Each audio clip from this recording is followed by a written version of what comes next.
Donc, bienvenue à la masterclass Différencier l'empathie et l'implication émotionnelle. On va être ensemble environ 1 heure. Comme toujours, c'est une masterclass où on est sur l'essentiel.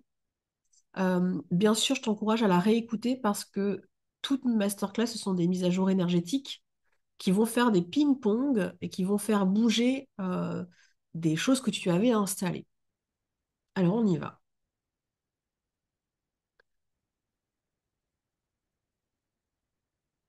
Donc, pour celles qui ne me connaissent pas, on va le baisser un peu. Voilà, en mise à jour, ça sera plus joli. Pour ceux qui ne me connaissent pas, je m'appelle Audrey Jade, je suis maître émotionnel. Je suis experte dans la guérison de la blessure d'abandon, d'humiliation et de persécution. Je suis coach en money mindset et je suis aussi prêtresse de l'ère du Verseau. C'est ce qui me permet notamment de canaliser des quêtes de guérison dans les parcours que je propose pour venir supporter la souveraineté de la personne. Parce que on aura besoin de plus en plus d'accompagnants qui vont supporter la souveraineté et non du faux accompagnement. Mais c'est OK, ça fait partie du démantèlement qui passe de la bascule entre l'ère du poisson à l'ère du Verseau. Donc, qui je suis? Je suis Audrey Jade et j'œuvre. C'est normal. Euh, je suis Audrey Jade et j'œuvre avec les professionnels d'accompagnement ou celles qui sont en formation.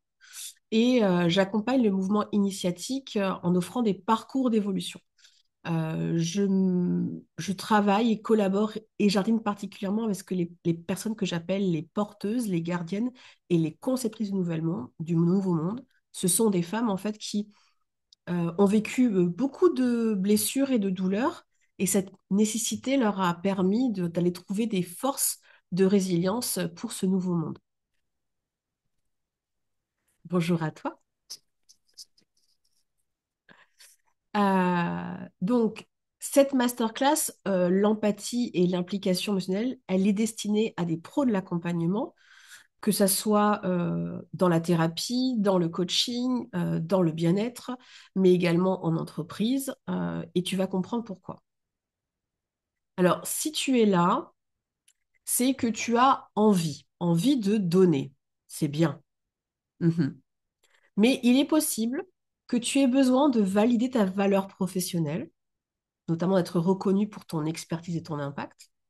Il est possible également que tu veux gagner en confiance pour t'affirmer dans ton rôle sans te sentir un imposteur ou insuffisante. Et il est possible aussi que tu aies besoin de développer ta posture pro, notamment affiner ta présence pour inspirer respect et confiance. Il est possible aussi, eh ben, hop, il est possible aussi que dans tout ça, il y a des aspirations que tu n'entends pas forcément et que je vais te nommer et qui vont résonner pour toi. Ce que tu aspires, en fait, en réalité, c'est de la sérénité intérieure. Tu veux te sentir en paix avec qui tu es et avec ce que tu offres. Ce que tu aspires en réalité, c'est de l'assurance. Tu veux être confiant dans tes valeurs, indépendamment des attentes extérieures. Ce que tu aspires en réalité, c'est ta fierté. Tu veux être fier de ta contribution et de ton impact. Et c'est cohérent. Et la quatrième, ce que tu aspires en réalité, c'est la liberté. Je veux pouvoir agir et m'exprimer librement sans me limiter. Donc, je t'invite dans le chat, que ce soit en direct ou en replay, de me partager en fait ce que tu aspires en réalité. Est-ce que c'est les quatre d'un coup? Donc, sérénité intérieure, assurance, fierté et liberté.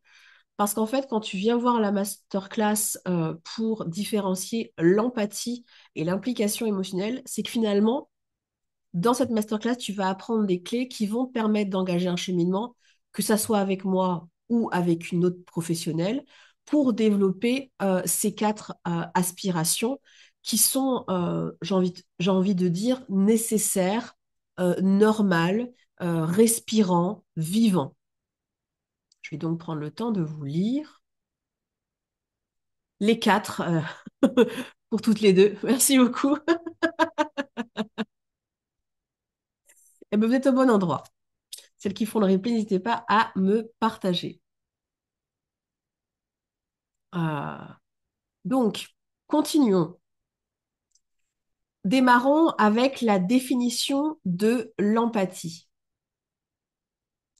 Donc, l'empathie, quand on est HP, au potentiel, cerveau différent, hypersensible, multipotentiel, zèbre, c'est un mot qui est très utilisé. Je suis empathe, c'est normal. D'accord. Le problème, c'est que il y a eu toute euh, une assimilation de mauvaises informations qui fait que ça a grossi une espèce de grosse patate d'informations. Et donc, dans la masterclass, on va vraiment différencier c'est quoi l'empathie, c'est quoi l'implication émotionnelle, c'est quoi l'implication émotionnelle non choisie. Et ça a quoi comme conséquence, en fait, en tant que professionnel de l'accompagnement, mais aussi dans ta vie personnelle, hein, qu'on soit clair. Donc, la définition de l'empathie, c'est ta capacité à percevoir, comprendre, ressentir tes émotions, les besoins, les états d'esprit d'autres personnes, tout en restant distinct de ce qu'elles vivent. Avec un autre langage, j'ai envie de te dire, tu as activé tous tes clairs, donc clair médiumnique, clair sentience, clair gustative, et pourtant, tu es bien distinct entre ça c'est à moi, ça c'est à l'autre. L'empathie, ça repose sur une connexion authentique qui permet d'accueillir l'expérience de l'autre sans la juger, ni à chercher à la résoudre, ouvrez les guillemets, immédiatement. Et je vais expliquer pourquoi dans le immédiatement. L'empathie, il y a trois dimensions. Elle est cognitive, donc tu as de l'empathie quand tu comprends intellectuellement ce que l'autre ressent ou pense, mais ça te renverra à où tu en es. Elle est sur la dimension émotionnelle, où tu vas ressentir une résonance émotionnelle avec l'autre. C'est un écho. Et elle est comportementale parce qu'elle va se manifester par une compréhension, par des gestes et des paroles qui vont avoir une présence adaptée. L'empathie, c'est une nécessité qui est pour notre nouveau monde. Mais quand on est vraiment dans l'empathie, ça nécessite une régulation de tes propres états émotionnels. Pourquoi? Sinon, tu vas récupérer les poubelles, qu'on appelle aussi la surcharge. Et aussi, et c'est là où c'est un défi pour celles et ceux qui font de l'accompagnement, tu peux retrouver de la confusion entre tes propres émotions et celles de l'autre. Euh, Si tu arrives à faire la différence, tu vas être dans ce qu'on appelle une implication juste et équilibrée. Et là, tu peux te féliciter, ça veut dire que tu as récupéré les joyaux de ta couronne. Ça, c'est pour l'empathie. Je vais revenir sur la définition de immédiatement. Dans mon expérience pro, à l'instant T, quand je ressens ce que vit l'autre, c'est que l'autre me donne des informations de ce qu'il vit. J'ai donc le choix de décliner. Mais si je choisis de m'impliquer, ce qu'on va voir en suivant, je peux informer l'autre de ce que je ressens pour lui proposer un espace d'accueil où tu n'as rien à faire, juste à accueillir, pour lui proposer un espace de collaboration où ton expertise va aider l'autre,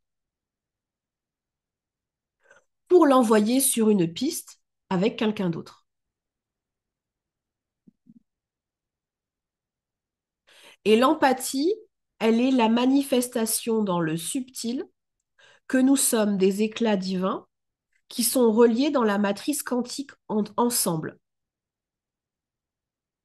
Parce que le propre de l'incarnation, c'est je suis venu expérimenter mon individualité, c'est-à-dire que je ne suis pas collée comme un siamois avec d'autres personnes, mais par des fils éthériques, la matière éthère qui a été effacée depuis environ 200 ans, par l'éther, nous sommes tous interreliés.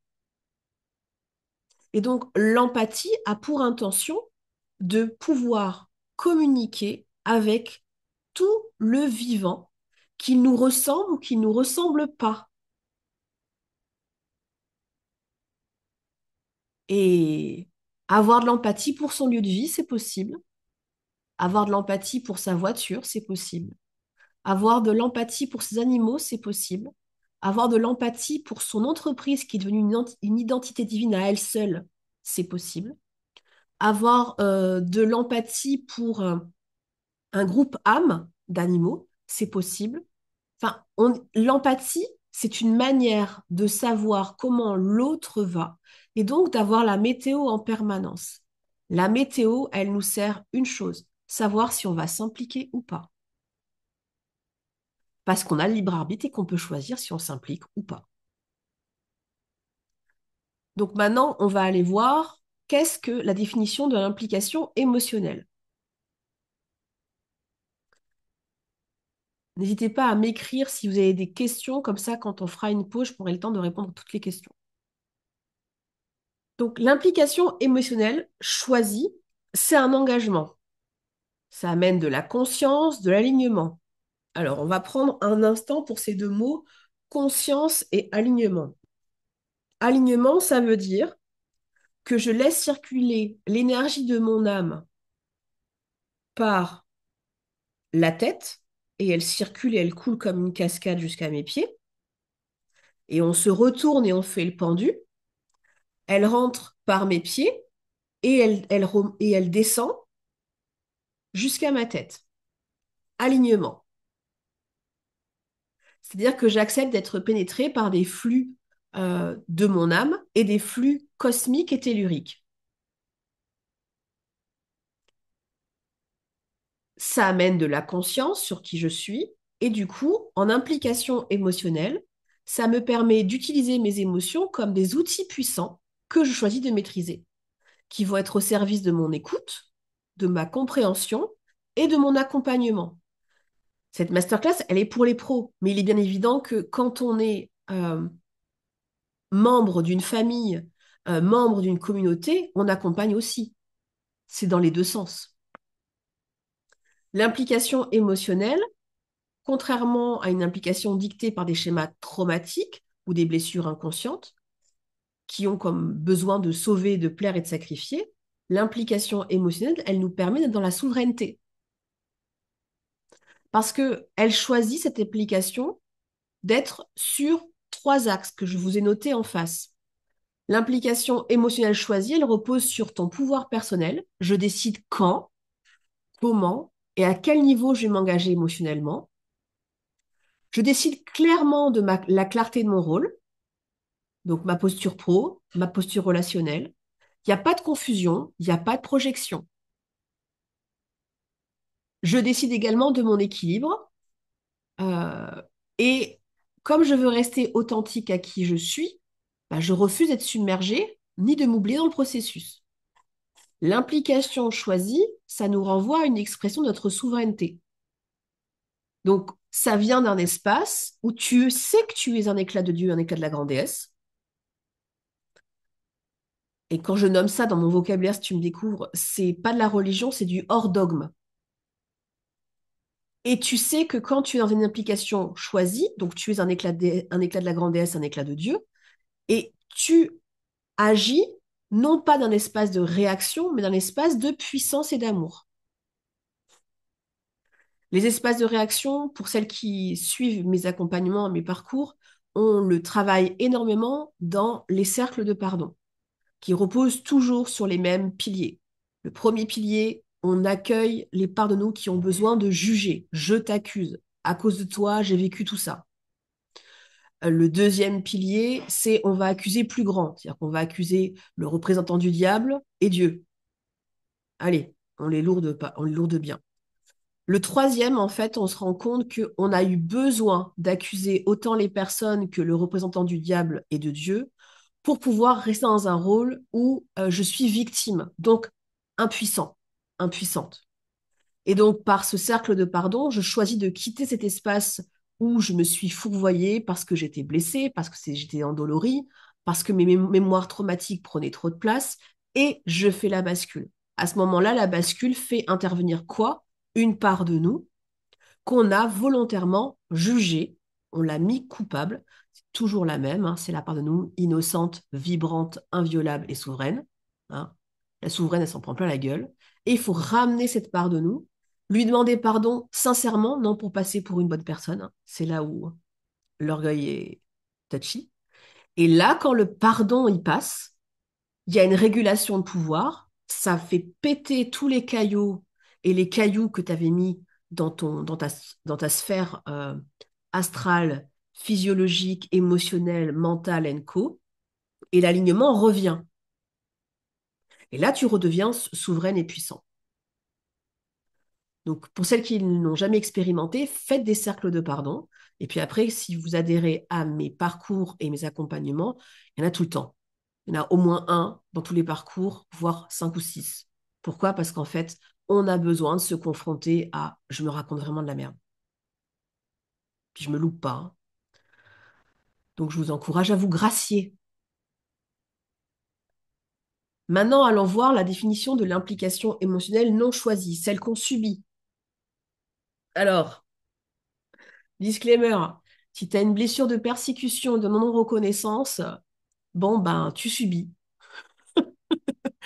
Tu subis, voilà, tu subis. Pourquoi? Parce qu'en fait, la blessure de persécution et de non-reconnaissance, elle s'active quand tu as plusieurs archétypes souffrants que vous allez découvrir juste après, qui s'activent en simultané. Voilà. T'as pas un enfant blessé qui parle, tu as une classe. Donc là, tu subis. Voilà, c'est tout. Parce que si tu es prof, hein, tu peux quitter la classe. Si c'est à l'intérieur de toi, ils te suivent partout. Donc tu subis. Voilà. Mais ils te suivent partout parce qu'en fait, ils attendent de toi que tu en as tellement marre que tu vas entamer ton jardinage intérieur. Eh oui. Alors, on y va. L'implication émotionnelle non choisie, c'est une réaction automatique et inconsciente. Automatique, pourquoi? Parce qu'elle va te mettre en contact avec les archétypes dits souffrants. Les archétypes, c'est dans des couches d'inconscience très, très profondes. Donc, c'est une réaction automatique et inconsciente où tu te laisses entrer dans une dynamique émotionnelle qui dépasse ton contrôle. Et c'est à ce moment-là où, en fait, t'en peux plus. Ça survient lorsqu'il y a des schémas traumatiques et des blessures non résolues, des peurs inconscientes, si c'était que les tiennes, ça serait drôle, dictant ton engagement émotionnel, souvent sans que tu t'en rendes compte.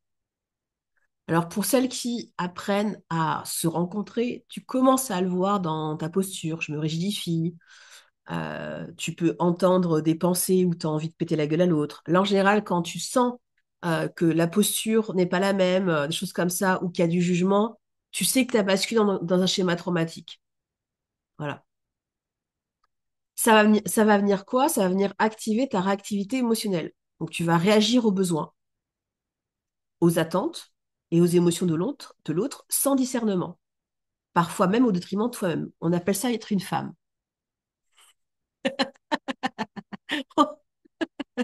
Mais la femme de l'air du poisson, hein, la femme de l'air du Verseau, je peux vous assurer que a plus envie de ça, hein.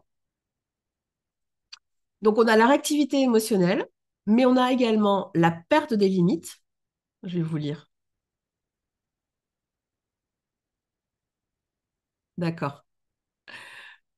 On a la perte des limites, donc on se retrouve envahi ou dépassé.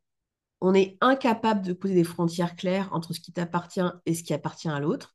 Donc encore une fois, ça, la perte de limites, c'est le cocktail abandon, rejet, humiliation qu'on appelle communément persécution.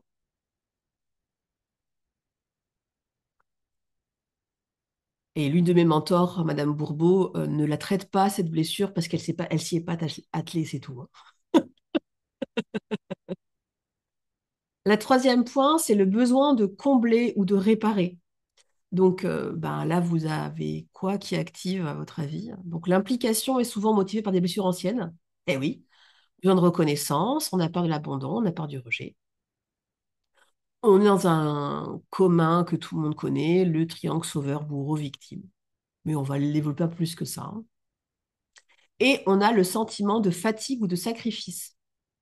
Sacrifice, persécution, non-reconnaissance, beaucoup. Tu te retrouves épuisé ou vidé émotionnellement car tu te donnes au-delà de tes ressources. Et c'est normal, parce qu'avec le temps, tu as développé la croyance que tu étais un outil. Et donc, s'ils sont contents de venir s'abreuver à ma source, autant les laisser faire. Non,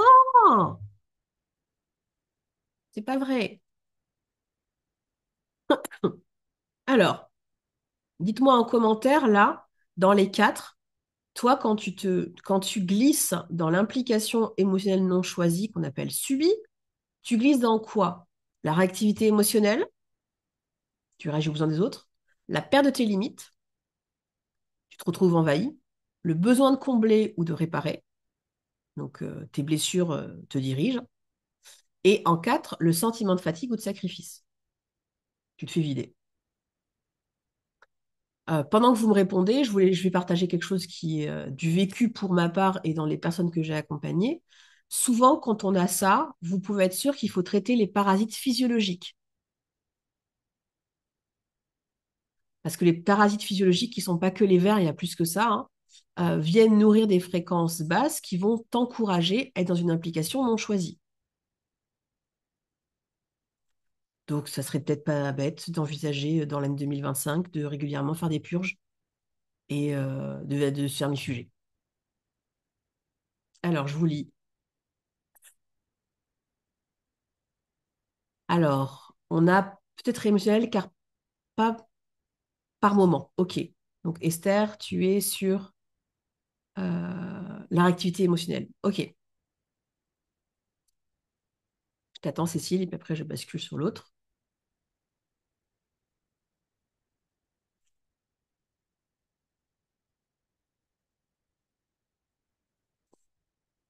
Vous recevrez le PDF après, hein.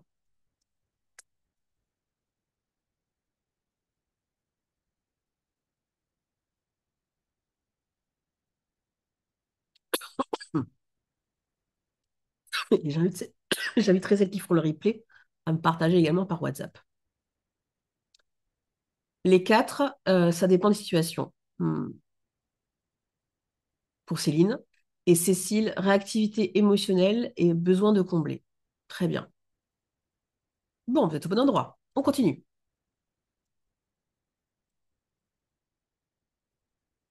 Après, selon les situations, les quatre peuvent être aussi apparaître. Oui, mais ça, c'est normal. Donc maintenant, allons voir les conséquences que ça a sur ta posture pro. Voilà. Alors, on a un désalignement dans l'accompagnement qui est très fort. Tu peux risquer de basculer dans des rôles inconscients de sauveur, Martine, martyr. Martine, on vous embrasse, il est Martine. Je suis en fond de guérison, donc je vous demande pardon. Donc on a sauveur, martyr, parent de substitution en archétype, qui peuvent altérer ta neutralité et ta capacité à tenir un espace juste pour l'autre. Rien que cette phrase, elle peut t'appuyer sur des boutons, parce qu'un espace juste pour l'autre, ça te renverra à et c'est quoi l'espace juste pour moi? Mais c'est OK, parce qu'en fait, c'est le job. Euh, Tu auras en premier point la confusion des rôles. Donc, tu vas te sentir responsable des résultats ou des émotions de tes clients. Ma première partie de carrière, moi, j'ai beaucoup touché à ça. Ce qui te pousse à suraccompagner ou à envahir leur espace de transformation ou te faire envahir en retour, hein. Parce que tu peux être juré par une certaine loyauté et non une maturité de ne pas envahir l'espace de l'autre, mais par contre, tu te laisses envahir. On a l'épuisement émotionnel. Ton énergie va s'épuiser rapidement, ce qui peut affecter ta qualité de tes séances et diminuer ta présence. À ne pas confondre avec des mises à jour neuro-énergétiques quand tu passes des paliers, hein. C'est pas pareil. Sur la vie privée, on va avoir un envahissement émotionnel, une relation déséquilibrée et un isolement émotionnel. Isolement émotionnel. Hmm. Sur la vie financière, on a une sous-évaluation des tarifs, on a un reflux d'opportunités et on a une perte de rentabilité. Sur les limites, on a une absence et flou des frontières, on a une tendance au surengagement, c'est celle qui court partout là. Quand tu cours partout, en général, ton kiné il s'active, hein. Ça pue pour toi, il va falloir faire une mise à jour. Et la difficulté à te préserver. Parce que comme tu t'es fait accroire, vu toutes tes douleurs, rien qu'à toi, on n'est même pas avec les mémoires en réalité, hein, que ben, si on t'avait mis un rôle et que si tu te mets en indisponibilité, bah, tu pourras pas aider l'autre. Donc tu peux pas associer le droit de te préserver. Il y a des professions où il y a un langage où on te demande d'être de garde, tu vois? Il faut que tu sois de garde pour supporter l'autre. Donc ça veut dire qu'on te paye, que tu viennes ou que tu viennes pas, pour intervenir. Et ben en fait, quand on a des archétypes souffrants actifs qu'on va rencontrer tout bientôt, patienter un tout petit peu, on se met en garde tout le temps. Donc, en garde, ça veut dire qu'on est disponible, soit énergétiquement, soit émotionnellement, pour l'autre. Euh, du coup, c'est vraiment un challenge de déconstruire le fait de devenir indisponible pour l'autre. Et les premières personnes qui touchent à ça, c'est les mamans.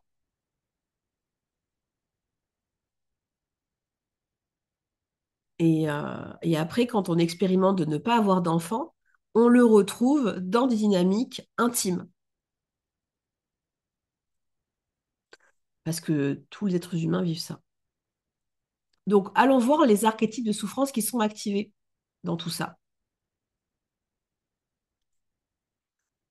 Alors, j'en ai mis que 6, hein. Il y en a beaucoup plus, hein, mais ils sont déjà costauds. Donc, vous avez l'archétype de l'enfant oublié, qu'on appelle communément le sauveur. Vous avez l'archétype de l'enfant victime, qu'on appelle communément l'impuissant ou l'impuissante. Et celui qui nous intéresse, c'est ceux qui sont en gras. Vous avez l'archétype de l'enfant trophée, c'est le parent de substitution.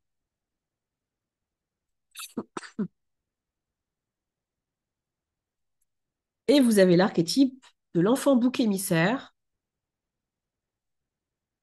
notamment celui-là qui maintient le déséquilibre de la dynamique toxique familiale. Vous avez le martyr et l'ombre du protecteur. Alors prenez un instant pour les regarder. Si vous voulez faire une capture d'écran, allez-y. Et partagez-moi lesquels vous pensez activer et qui ont des conséquences sur ce qu'on vient de voir à l'instant, euh, les postures pro, les confusions de rôle, l'épuisement émotionnel, le désalignement dans l'accompagnement, l'envahissement émotionnel, les relations déséquilibrées, l'isolement émotionnel, la sous-évaluation de tes tarifs ou la surévaluation. J'aurais pu le marquer aussi, hein. Tu peux t'arranger à te mettre en surévaluation pour t'assurer que tu ne seras pas impliqué. Le refus d'opportunité, la perte de rentabilité, l'absence ou le flou de frontières, la tendance au surengagement, la difficulté à se préserver. Donc voilà, je vous remets les archétypes. Je vais vous lire. Ça marche. Donc, on est très axé dans le triangle de Catman sur le sauveur bourreau victime, mais c'est beaucoup plus subtil que tout ça. Particulièrement, l'archétype de l'enfant oublié, c'est quand tu touches, et c'est pas une invention, bah, qu'on pense jamais à toi. Alors du coup, tu t'es dit que en sauvant les gens, on penserait à toi.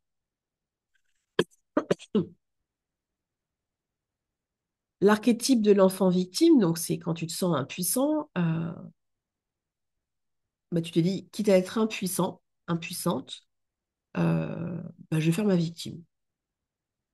Parce que la victime attire toujours un parent protecteur. Bah oui, le parent de substitution, celui qui suit l'enfant trophée. Alors, on devient enfant trophée très simplement quand notre parent ou notre famille veut nous faire grandir plus vite que nécessaire. Du style, à 9 ans, on t'offre un bureau qui officiellement servira au collège et qu'en fait, il servira quand tu feras tes études au lycée et à la fac. J'ai eu ça, hein. Un espèce de bureau, mais digne d'un médecin, quoi. J'avais 9 ans. On a l'enfant bouc émissaire, donc c'est un rôle qui est très douloureux parce que il y a des conversations qui passent par le médium où en fait l'archétype de l'enfant comprend très très bien qu'il faut maintenir une façade de famille apparemment bien sous tout rapport, alors qu'elle est toxique, alors qu'elle est dysfonctionnelle. Donc, il absorbe en fait tout ce qui ne va pas de l'autorité nourricière ou protectrice ou familiale, parce qu'en fait, la plus grosse peur d'un enfant, c'est qu'il soit foutu dehors. Donc, il préfère être bouc émissaire plutôt que de se retrouver à la rue.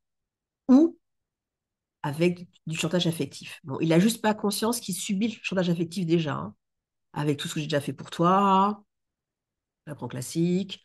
Mais en médium aussi, l'enfant va entendre l'enfant manipulant de son parent et il va entendre si jamais tu le dis, hein, je t'aimerais plus, hein. Donc bon, tu fais vite ton truc, hein. Et donc, tu as deux choix quand tu vis tout ça. C'est soit tu bascules en victime martyr, soit tu bascules en sauveur ou en ombre du protecteur. Vraiment, le tronc, c'est le milieu, c'est trophée et bouc émissaire, parce que bah, je fais comme je peux tant que j'ai pas reçu la conscience et l'amour que j'ai besoin. Je vous lis. Alors, Céline nous dit bouc émissaire. Cécile nous dit enfant oublié, enfant trophée, enfant bouc émissaire. Et j'ai eu le même pour le bureau. Voilà. Alors, on va continuer, puis n'hésitez pas, celles qui feront le replay, à me partager vos retours. Donc, on a deux peurs majeures qui sont importantes en tant que pro de l'accompagnement à traiter. Donc, la première peur, c'est la peur de blesser le client. Donc, cette peur, elle vient tout simplement de l'enfant trophée qui a été hyper responsabilisé.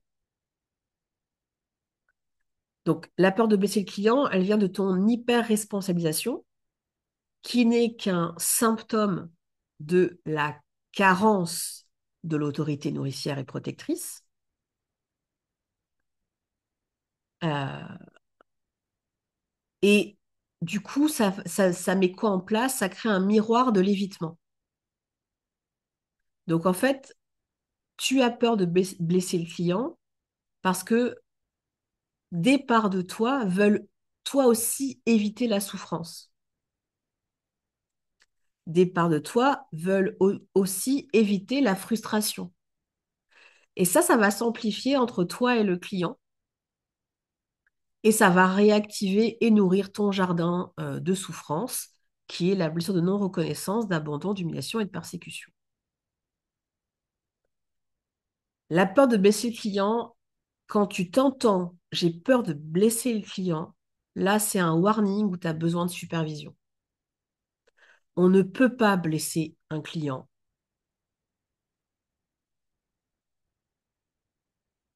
dans la sphère initiatique. Dans la sphère incarnée, on peut blesser un client quand on refuse plusieurs axes. Le premier axe, c'est refuser de continuer à jardiner sur soi. Le deuxième axe, c'est refuser de se faire superviser. Et le troisième axe, qui n'est pas des moindres, c'est accepter euh, de rendre au client sa responsabilité de guérir. Et ça, tu ne peux le voir que quand tu continues à jardiner sur toi et en te faisant superviser. C'est pour ça que j'ai créé autant de parcours, parce que ces parcours, ça fait renforcer, on récupère plus de puissance et donc plus de lucidité. Donc la peur de blesser le client, elle vient aussi d'un écho où l'enfant en toi a dû marcher sur des œufs avec l'autorité nourricière ou protectrice ou familiale. Et on a peur surtout que la bête de Gévaudan, qui peut être le parent, nous agresse, hein. Et donc on projette clairement sur le client qui est notre parent. Et on sait qu'il est blessé, hein. Et d'ailleurs, toutes celles qui font de l'accompagnement en tant que pro, vous avez automatiquement dû avoir euh, un espèce de patchwork de votre famille quand vous avez commencé à accompagner. C'est pour vous donner en fait des pistes de euh, où tu en es, est-ce que tu veux le traverser ou pas. Donc la deuxième, c'est la peur de perdre. Ça, vous l'avez beaucoup, hein. La peur de perdre des clients, des opportunités et des réputations. Et la réputation. Je remets dans le contexte pour quand même, si jamais vous l'avez zappé, c'est que la peur de perdre, c'est ce qui justifie que tu vas te laisser avoir par l'implication émotionnelle non choisie, hein. C'est-à-dire que les petites bêtes qui te racontent l'histoire dans ta tête, là, tu te dis non, oui, mais non, on peut pas guérir la non-implication émotionnelle parce que si on la guérit, on va perdre des clients, on va perdre des opportunités, on va perdre de la réputation, on va perdre plein de choses, on peut pas, on peut pas, on peut pas, on peut pas, on peut pas. C'est du pipeau, hein. Faites des purges et du vermifuge, hein. Déjà, vous aurez la tête plus claire, hein. Donc, la peur de perdre clients, opportunités et réputation, elle repose sur un sentiment d'insécurité. Donc, si tu sais que tu as de l'insécurité, le parcours idéal dans mes accompagnements, c'est la formation mon arbre gynécologique. Voilà. Celle-là, elle travaille l'insécurité en XXL puisqu'on travaille sur la blessure de persécution. Donc, on a les mémoires traumatiques de manque qui sont liées à des archétypes d'impuissance, de bouc émissaire, mais on a aussi la blessure de non-reconnaissance. Et la grosse croyance, c'est que si tu affirmes tes tarifs ou tes limites, bah, tes clients, ils vont partir ou ils vont te juger.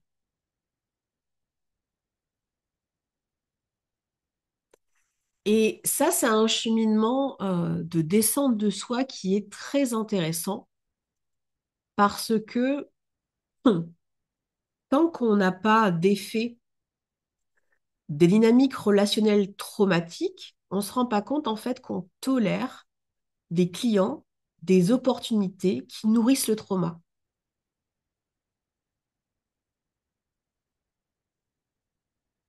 Et t'inquiète pas que l'inconscient des clients, ils sont au courant que tu as un trauma. Et ils en profitent. Parce qu'à partir du moment où ton trauma, tu vas le guérir, le résorber, ils vont être face à deux choix. Le premier choix, c'est, bon, bah, si elle a pu le faire, je vais le faire avec elle. Le deuxième choix, c'est, j'ai pas envie. Moi, j'ai plein de bénéfices secondaires à garder mes morts traumatiques. Donc, je vais me barrer.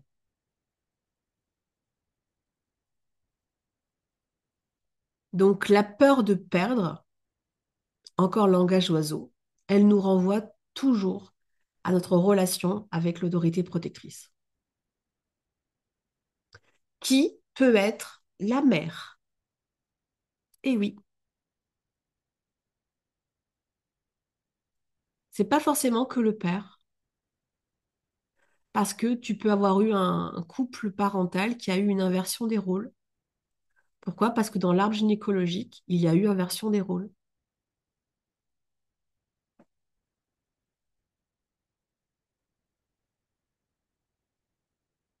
Donc, partagez-moi laquelle peur vous pouvez être en contact le plus facilement, blesser le client ou l'autre, ou perdre.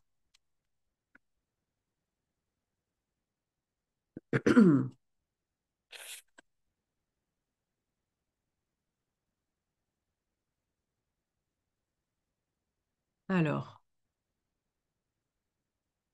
dans mon cas, nous dit Cécile, pour moi, c'est la mère, l'autorité protectrice. Hmm. Donc, le père a été l'autorité nourricière. Ce qui veut dire que toi, en tant que femme, tu as un référentiel qui est à retourner.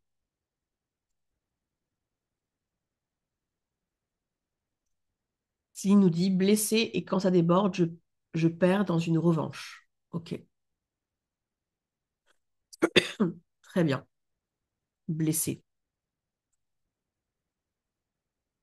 On va continuer.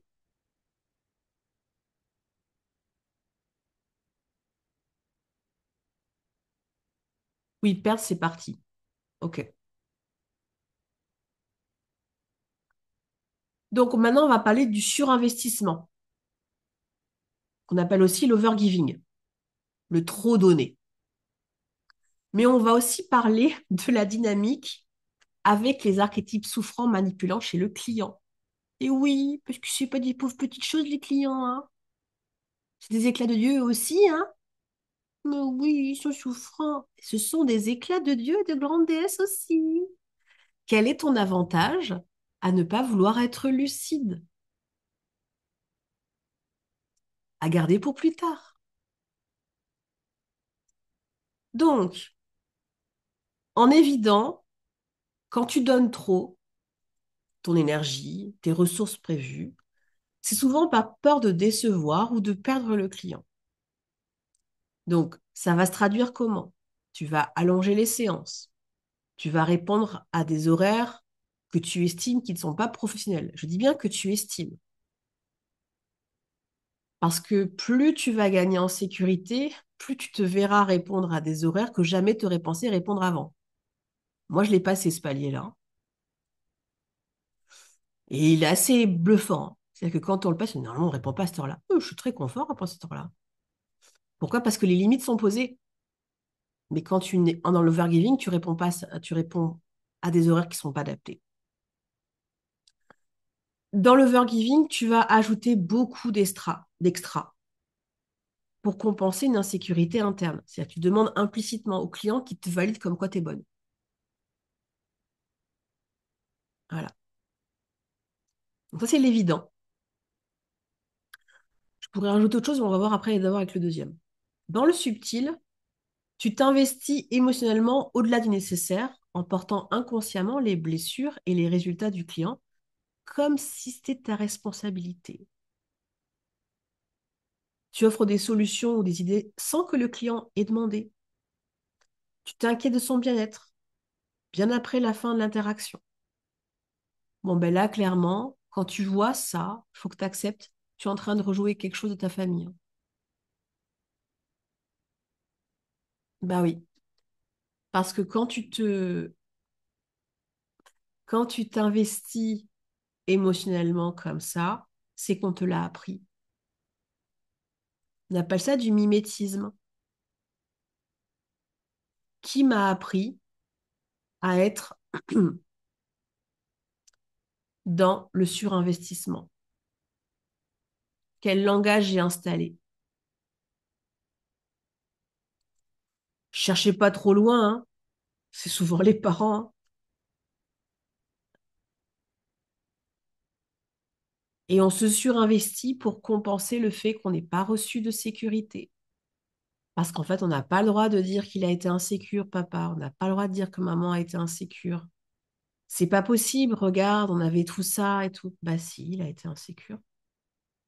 Mais en fait, il ne faut pas confondre accepter de voir qu'il est insécure, version coupable, avec accepter de voir qu'il a été insécure, version j'ai besoin de le nommer pour m'offrir un remède.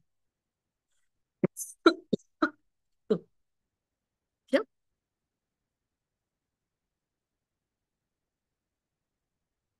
Et c'est là où on voit que c'est vraiment interlié avec le surinvestissement émotionnel subi. Quand tu es habitué à être en réaction, tu peux pas avoir l'espace pour te rendre compte de ça. Pardonnez-moi pour la toux. Donc, les archétypes qui vont s'activer chez nos clients, qui sont souvent proches des nôtres, hein. Donc, les archétypes des clients manipulants, hein.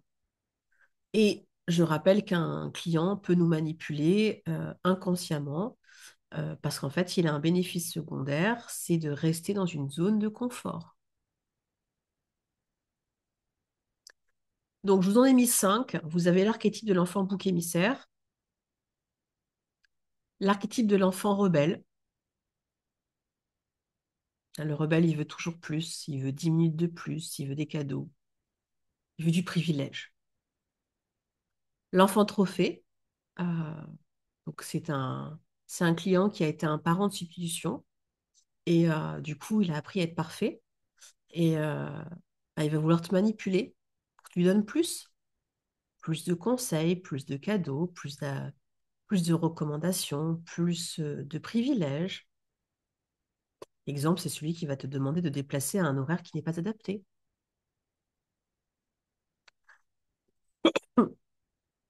On a l'archétype de l'enfant victime, qui est l'impuissance. Donc lui, il te manipule comment? Bah, il te dit, moi je suis impuissant, toi tu es toute puissance. Il te brosse les chaussures et t'as rien vu venir. Et comme ça te galvanise, ça te valorise, puisque tu n'as pas encore guéri ta blessure de non-reconnaissance, bah, tu laisses passer. Et l'enfant oublié. L'enfant oublié, chez les clients, il va t'avoir, entre guillemets, parce que il va essayer de venir chatouiller le tien. On est copains et copines, tout de suite a été oublié, hein.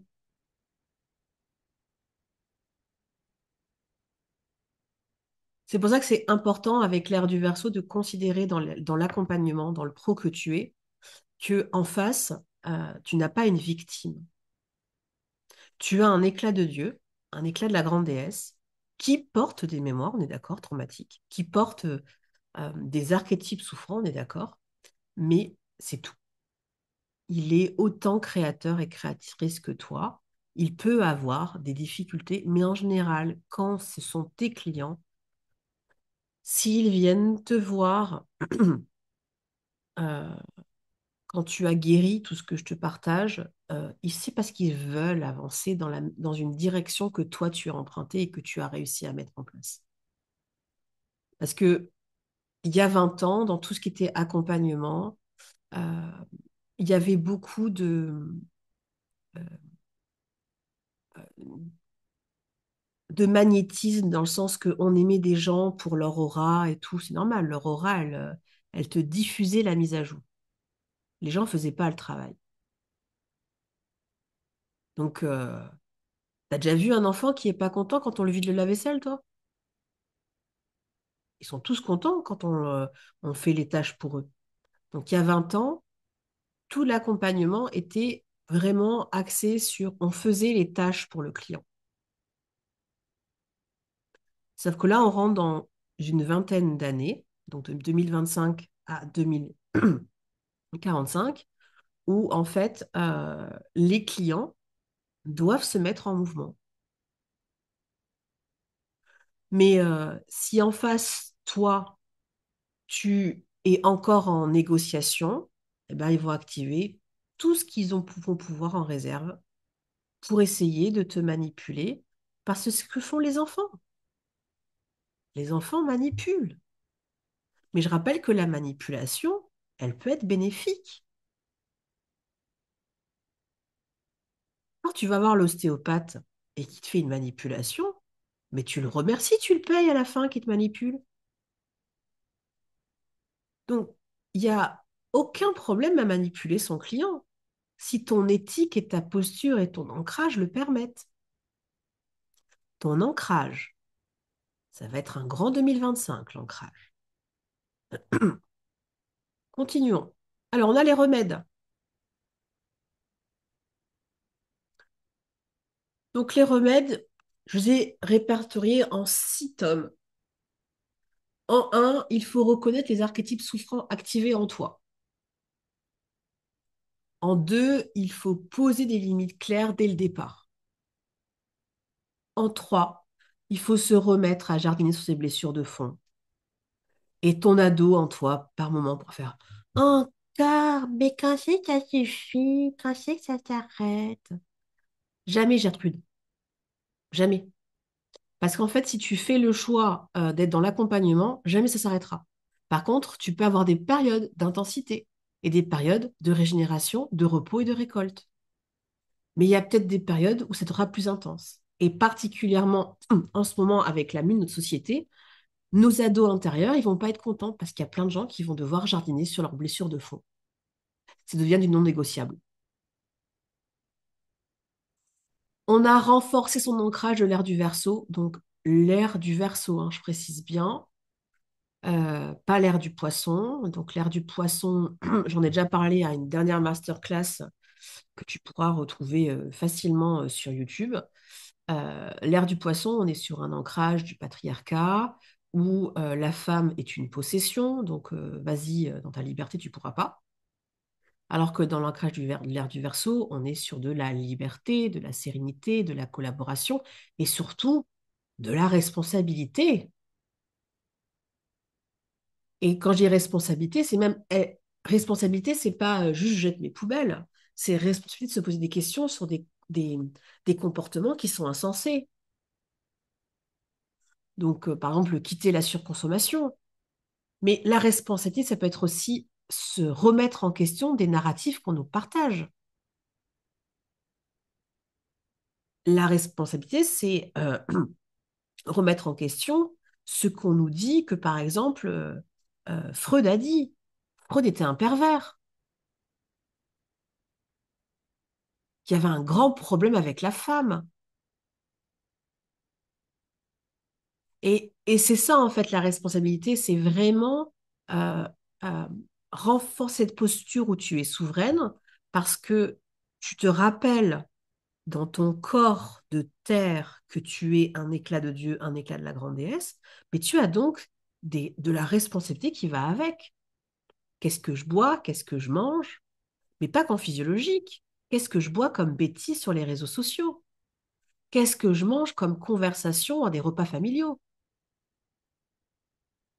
Parce que mamie Annette peut faire un super gâteau, mais si l'oncle Dédé nous raconte avec beaucoup de bonheur comment il a pris Huguette dans le champ et que tout le monde valide qu'il l'a violée et que tout le monde trouve ça normal, c'est à vomir.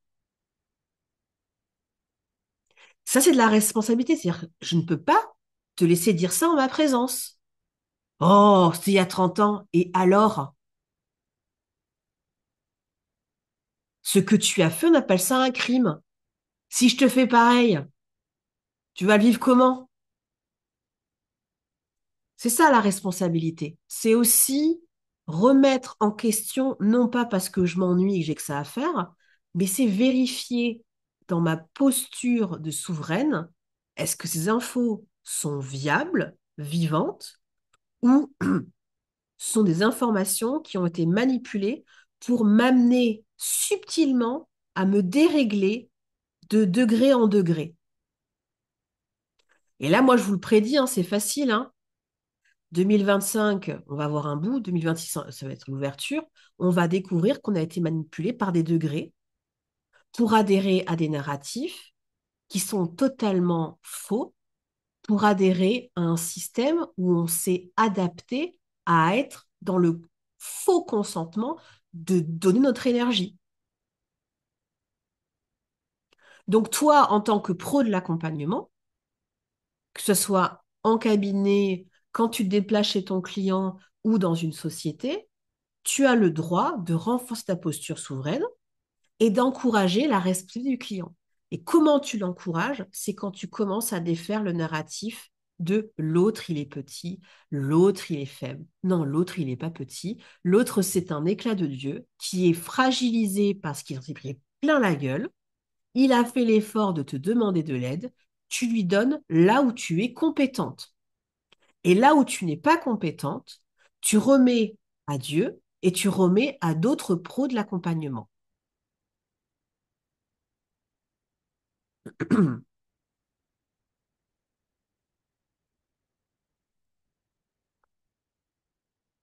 Suite à cette masterclass, j'en ferai une que j'ai pas encore placé la date, qui sera la masterclass Les archétypes souffrant, le défi pour récupérer son ancrage.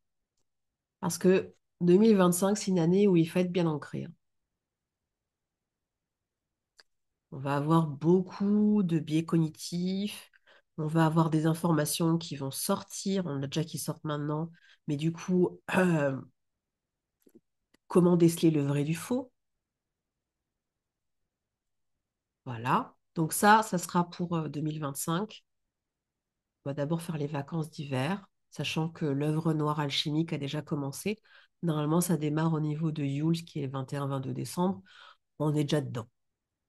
Donc, on a un planning initiatique cette année qui n'a rien à voir avec les années précédentes, ce qui nous montre bien à quel point c'est pas il nous est demandé, c'est nos âmes ont prévu un timing de mise à jour que accroche ta tuque, hein, comme on dit au Québec, parce que ça va swinguer, hein. Donc, merci pour votre participation. Je vais prendre le temps d'écouter vos retours. Et si vous voulez que je revienne sur certaines slides pour celles qui sont en direct, profitez-en, je suis là.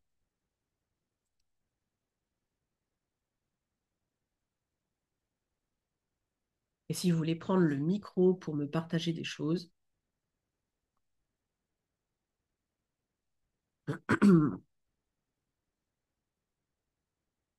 pour celles qui sont sur le chemin, qui envisagent d'accompagner professionnellement, si tu as une blessure de persécution et de non-reconnaissance, ton âme a prévu que tu sois accompagnatrice, hein. Donc ne tournez pas en rond, acceptez de vous former euh, et de vous déformer en même temps. Faites des parcours pour récupérer vos ressources, parce que ça va faire pleurer beaucoup de celles et ceux qui ont adoré euh, passer des diplômes. L'ère du Verseau va ridiculiser nos outils, hein. Elle veut de la posture. Parce que si je te file une clé de 12, pourtant elle est belle, hein, la meilleure marque au monde, hein. Moi, je suis pas garagiste, hein. Et pourtant, tu as la clé de 12 dans la main, hein. Donc, la posture de l'accompagnement de l'ère du Verseau, c'est vraiment dans qu'est-ce que tu auras traité, conjuré, guéri, pour avoir cette réelle empathie, pour avoir cette implication émotionnelle juste, parce que si c'est juste, bah, tu auras du temps pour profiter de ta vie à côté, pour créer, pour collaborer, pour participer, pour expérimenter, pour explorer. Alors que si c'est une implication émotionnelle non choisie, tu as la sensation que tu es enchaîné. Et d'ailleurs, pour clôturer, avant de vous rendre le micro pour faire celles qui veulent faire des retours, les parts de nous ados là qui râlent souvent parce que c'est quand qu'on finit? Bah, ma chouchou, ça sera fini quand tu voudras bien identifier la différence entre une implication émotionnelle juste et celle qui est non choisie. Parce que nos ados, elles subissent des implications émotionnelles non choisies. L'enfant, il le sait, hein, mais l'ado, il est convaincu qu'il s'en est sorti. Bah non. Je peux arrêter les slides pour celles qui sont là en direct? Ouais, allez. On va faire avec quoi on repart?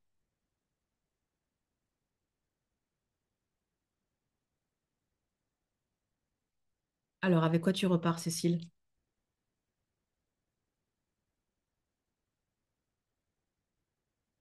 Tu mets ton micro. Pardon. Euh, beaucoup de résonance en fait par rapport à tout ce que j'ai entrepris ces derniers mois où j'ai justement intensifié mon jardinage intérieur. Mhm, Et justement, voilà, tu vois, par rapport à mes clients, peur de blesser, c'est encore un petit peu là, mais c'est en train de fioler.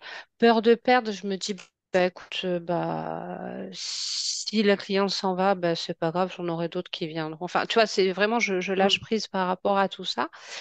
Euh, et je suis beaucoup, oui, sur la construction de mes mes séances, pour moi, c'est un espace de co-création et c'est ce que je dis à mes clients. C'est voilà, c'est moi, je vous donne les clés. Après, c'est à vous de vous en servir. Voilà, vous êtes responsable. Donc, ça rejoint totalement ce que tu transmets. Voilà. Voilà, je repars avec des confirmations et des ouvertures. Hmm. Merci Cécile. Avec Céline, avec quoi plaisir. tu repars? Je repars avec. En fait, je suis contente que tu dises que si on a une blessure de persécution, c'est que on doit accompagner. En fait, je me sens un peu une fourchette entre Hmm. des accompagnements subis là, parce que en fait, je donne des cours et finalement, je me fais pas mal souffrir avec ça parce que il y a certains trucs qui se passent très mal. Mhm. Et du coup, j'ai l'impression d'être en mode, soit je reconnais que je dois faire un chemin de jardinage profond, Mhm. soit je vais continuer à subir. Et du coup, c'est un peu genre un Mhm. truc comme ça. Mais j'ai peur aussi de pas réussir à jardiner assez fort dans ce truc-là. Hmm. Voilà. Bah, dans ces cas-là, tu peux partir sur des constatations. Tu es venu à la masterclass en direct, donc Hmm, tu vas traverser la peur. hmm. Cool. Voilà, Merci. t'en prie.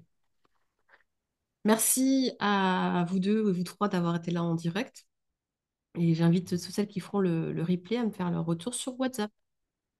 Je vous souhaite de belles fêtes.